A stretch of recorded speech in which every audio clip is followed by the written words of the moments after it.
The group of Nazi soldiers attacked the woman. He came out of hiding, bravely confronting the danger to protect her.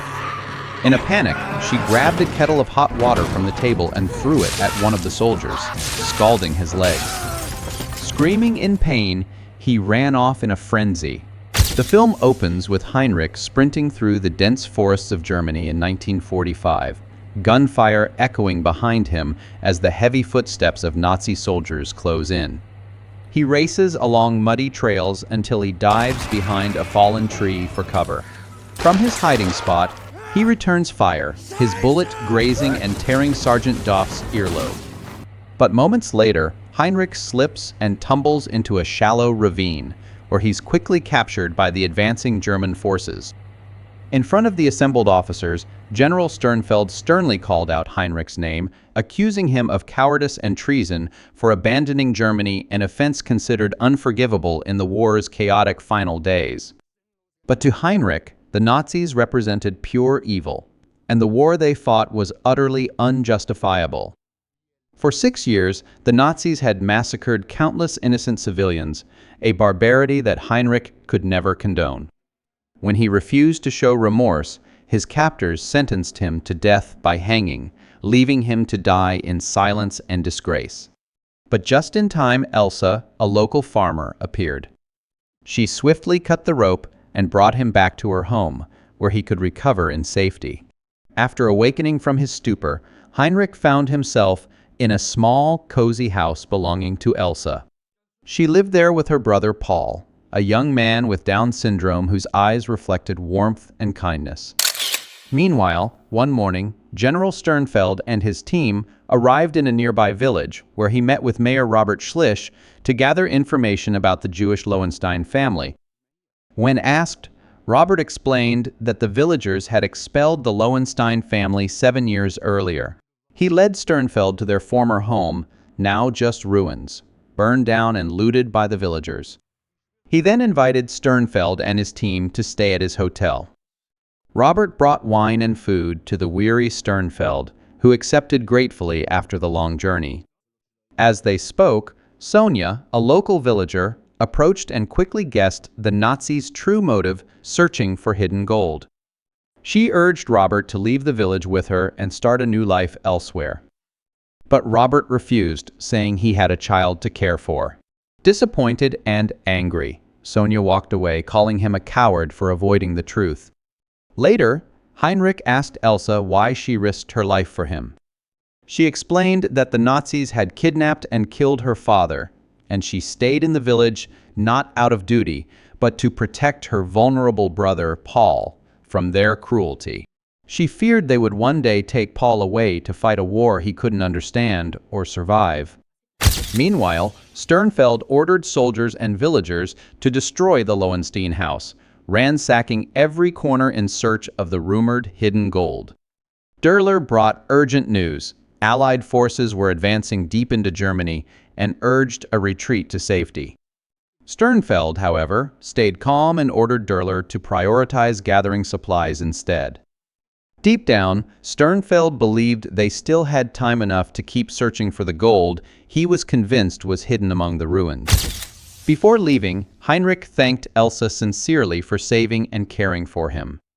But Elsa, vulnerable, confessed she truly needed him and begged him to stay until his wounds fully healed. Heinrich gazed at her wistfully, wishing he could stay and help, but he had to meet his daughter, the child he hadn't seen in 6 years.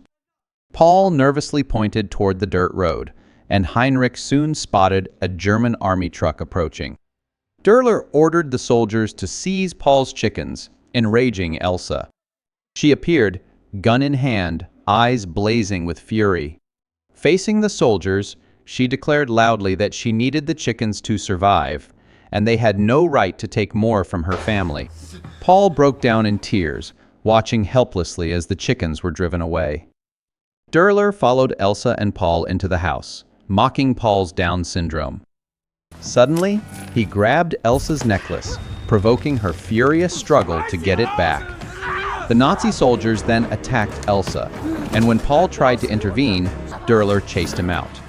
With Paul gone, Durler and his men began plotting to exploit the defenseless woman. After witnessing the Nazis' brutal abuse of Elsa in the attic, Heinrich could no longer stay hidden. He stepped out, catching the soldiers off guard and bravely confronting the threat. As Durler lunged at him, Elsa seized a pot of hot water from the table and poured it into Durler's pants. Scalded, Durler screamed in pain and fled in panic, attempting to escape by truck. Heinrich stepped outside, raised his gun, and fired at the enemy while Elsa courageously shielded him from the Nazi soldiers' attack. Suddenly, Emer emerged from the chicken coop, offering crucial backup. Knowing the soldiers would soon return, Heinrich resolved to get Elsa and Paul to safety. They quickly gathered their weapons and slipped quietly into the forest, prepared for the dangers ahead. Suddenly, Paul insisted on returning to care for his cow, but Elsa warned him that going back would put both him and the animal in danger. Meanwhile, Durler, recovering at the hotel, informed Sternfeld that Heinrich was still alive and vowed to return, determined to kill them all. Elsa comforted Paul, urging him to rest despite his worry about the cow. They settled to sleep by the campfire in the forest. During their talk, Heinrich voiced his fear that his daughter might not recognize him, having seen her only once since her birth. The next morning, Elsa found Paul gone. He had been captured by Nazi soldiers when he returned to the barn to milk the cow. They tortured Paul, trying to force him to reveal Heinrich and Elsa's location. When he refused, Durler killed Paul's cow and burned his house to the ground. In panic, Elsa ran down the hill, screaming from afar, signaling that the Nazis had taken her brother. Determined, Heinrich vowed to rescue Paul. Meanwhile, Sternfeld sent his men to fetch the mayor and harshly questioned him about the hidden gold bars. As the soldiers tore apart the house without finding anything, Sternfeld remained convinced the Jewish family had hidden the gold there. Fueled by anger at the town's defiance, he decided to hang Paul publicly to instill fear and force the residents into obedience. The Nazis acted swiftly to punish the priests, aiming to crush any resistance with brutal force. Elsa and Heinrich arrived at the church just as Paul was being dragged to the top of the bell tower for execution.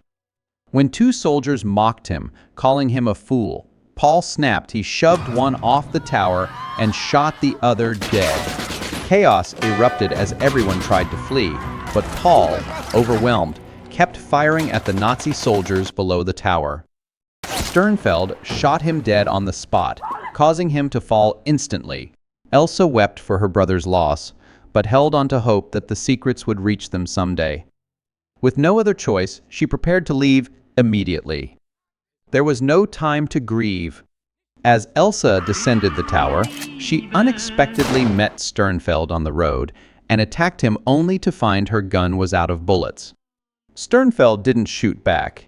His gaze held an unexpected tenderness. At that moment, Heinrich rushed to the top of the tower, responding to the Nazi assault. He threw a grenade, instantly wiping out the group of soldiers pursuing him. During the tower fight, Heinrich ran out of rifle ammo and found himself surrounded. Under heavy Nazi fire below, he threw his last grenade and jumped from the tower roof to a nearby building. There, he faced the armed soldier Dorfler, and the two fought fiercely until they finally broke free and escaped the building. Just as Heinrich was about to execute Dorfler, an Allied airstrike struck the village, giving Dorfler a chance to escape. He ordered his men to capture Heinrich, but by then, Heinrich had disappeared. Herard found Heinrich badly wounded and hiding in her house, where she gave him special medicine to heal his injuries. While Heinrich stayed behind for treatment, the priest returned. Heinrich asked why the Nazis had targeted the Lowenstein house.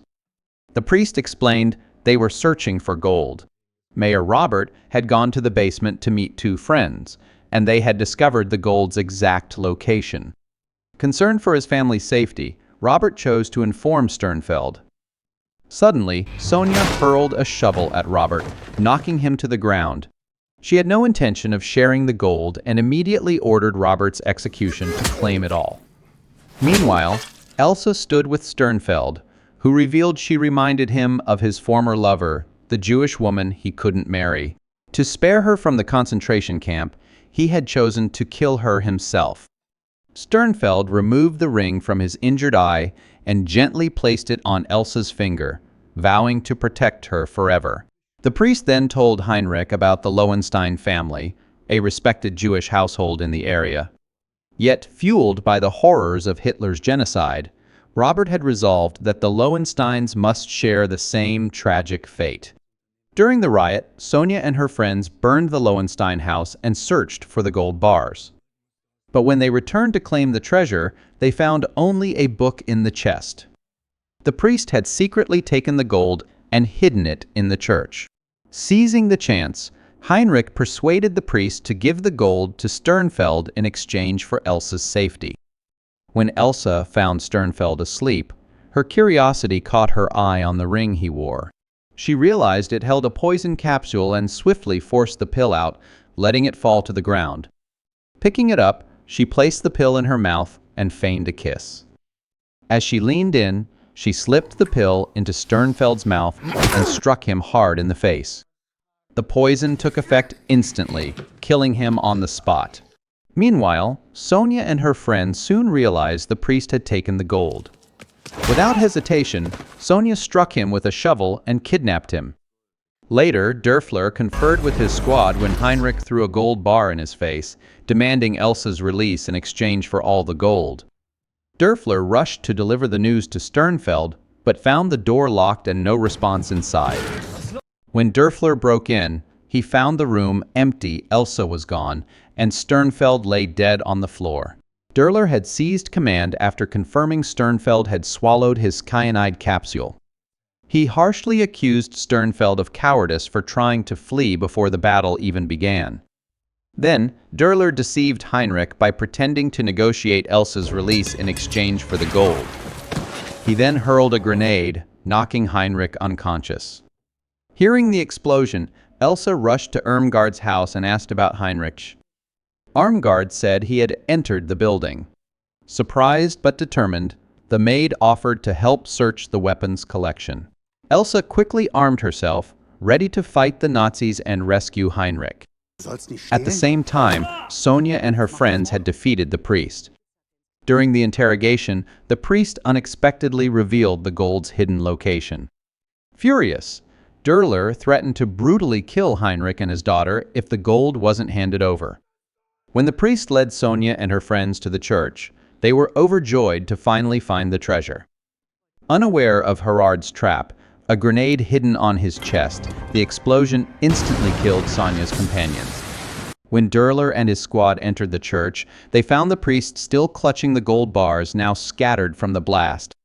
Determined to stop anyone from interfering, they moved swiftly to kill the priest. As Dörfler's men prepared to execute Heinrich, Elsa armed herself outside the church and fired a rocket-propelled grenade at the building, bringing it down and blocking the entrance with rubble.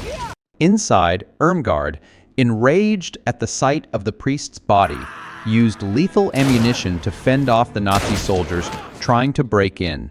She stabbed Dörfler with a knife, but before she could finish him off, a Nazi soldier shot her in the shoulder, knocking her down. Summoning her remaining strength, Elsa dragged herself behind a concrete wall and took aim, shooting down a crane that hit another soldier near the bell tower, killing him.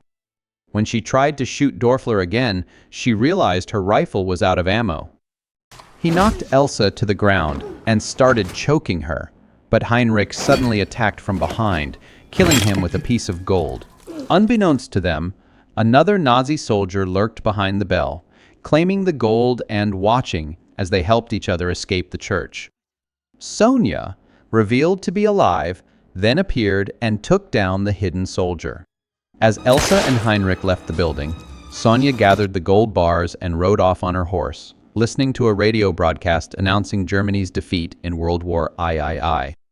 Suddenly, an Allied tank attacked, destroying her vehicle and killing her. When the soldiers reached the burning wreckage, they found the gold scattered on the grass, proof that the treasure need not be surrendered to the state. The commander quickly saw the gold as a valuable war prize. Eventually, Heinrich brought Elsa to Hogan, Germany, where he joyfully reunited with his daughter. That's where the film ends.